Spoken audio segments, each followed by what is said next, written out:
Let's assume for a moment that you'd like to create an export of certain contacts with certain fields in the database.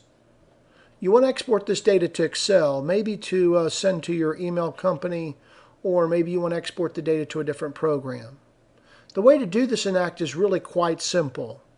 All I simply do is do a search, what's called a lookup in Act, and then when I'm ready to export, I can customize the fields. This is how we do it.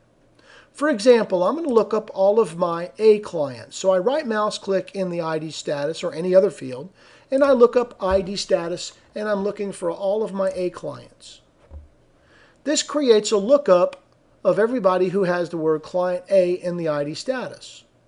Now, if I want to customize the fields that I want to display here, I can do that by clicking on the Options button, Show Columns. These are the fields that are already displayed on my layout. The other fields are fields that are available for me to actually add to the screen. So I'm going to go to my Contact List view, and let's assume for just a moment that I want to send out the state, and I want to add the work state. This is the business state, and I'm going to add that to my list. Now the state is displayed over here on my right side.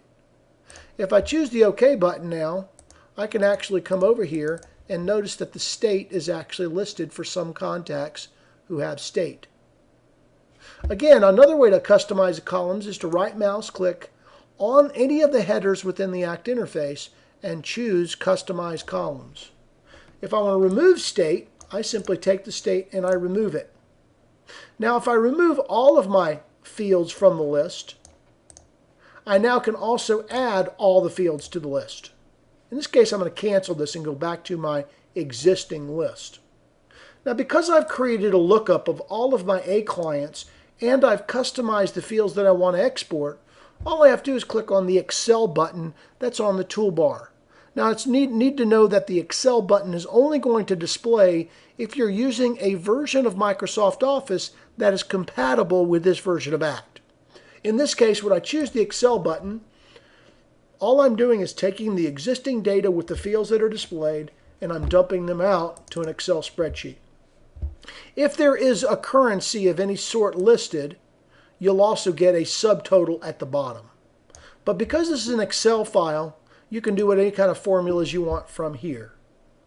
And that's it. At that point, you can save this file, you can do what you want with the file, and you have an Excel spreadsheet.